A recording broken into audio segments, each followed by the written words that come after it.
Hey everybody, welcome to today's video. It's a special book review on Monster Hunter World, the official complete works. As you can see here, this book is quite heavy and it's pretty thick. It was published by vizmedia, which is kind of cool. They do a lot of manga publications alongside other things, which are pretty neat in the nerd geek world.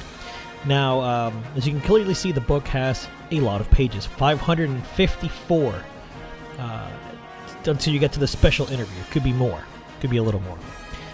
The first couple pages are the illustrations from the E3 2017 event. A lot of promotional art, a lot of art in general in this book, which is really good. The pages are kind of glossy. As you can see here, there's a little bit of a reflection. Sorry for bumping the camera. And also, as you'll see here, so the book itself is paperback. So this is the cover for the paperback. I am, again, sorry for hitting the camera so much. The cover itself is kind of ripped, as you can see how I pointed there.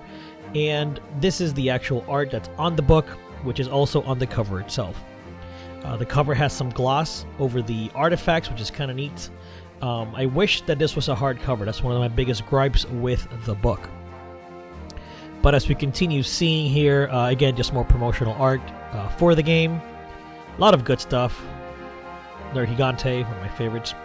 The chapters are all divided into, obviously, different big sections. The first one being the characters and the bases. So for the characters, you see a bunch of their, concept art. You see here, like, the handler is almost like very manga-esque. Palette goes, the commander. It's just all types of content and footage. Well, not footage. All types of content that you see here. And there are a lot of characters to go over, and also a lot of bases. Here's Aster. Here's some illustrations, and again, more concept art, which you're going to see a lot of in this book. It would take a long time to get through it, because there's just a lot of information. Now, as you can see here, this is page 108. The seams are kind of interesting, but you also see a bunch of just, like, production backstory, a lot of information. And here's one of the issues that I have with this book. So this is page 112. And there's the seams are just easily seen here. It's almost like they're damaged. Not sure if it's because of the fact that it's paperback with so many pages, but it's there. Here we go, a few more pages, and you'll see more production backstory. You'll see stuff like that. Go to the Wildspire Waste and see more information there. So this is all, again, big section on the areas you fight and things like that. Now, when I buy Monster Hunter art books, I love seeing more of the monsters. Here's some of the the Caverns of Eldorado, which was actually DLC. This wasn't in the game originally when it came out. But again, my favorite part of the Monster Hunter World art books, or the Monster Hunter art books, are the monsters and the endemic life, as you can see here. Now it's fat, guys. There's so much information here. Each of the monsters has like 3 to 4, maybe sometimes 5 pages of information. A lot of concept art, a lot of just ideas for the developers, the original ideas, the original concept, if you will.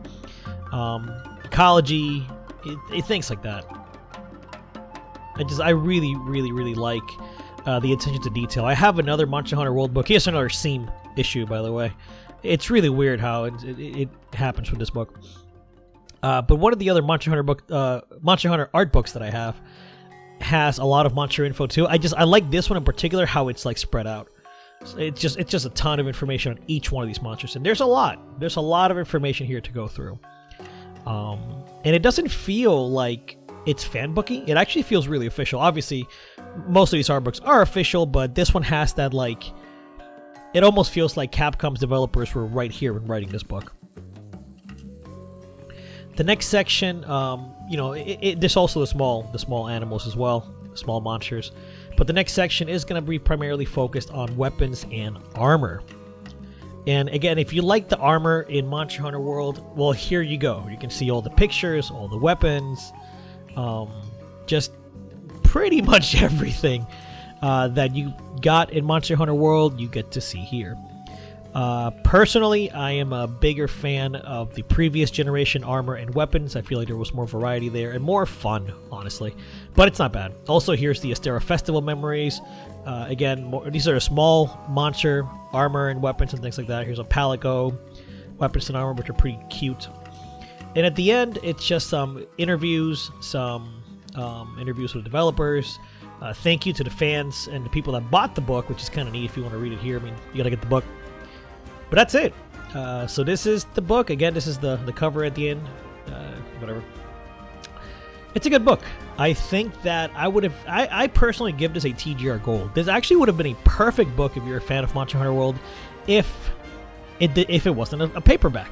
I wish this was hardcover. It's a very thick book. And I mean, as you can see here, I'm struggling with this friggin' case or this cover. But yeah, if it was hardcover, the book would be pretty much flawless. There's tons of information. There's tons of art to see and things like that.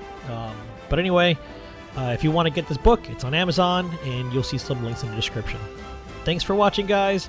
And if you liked it, let me know in the comments if you want more of this. Okay, bye. Hope you enjoyed the video. If you want to see more and stay up to date, subscribe, hit the little bell, and join our Discord. If you want to support the channel, please check out our Patreon or hit the join button below. As always, thanks for your support and thanks for watching.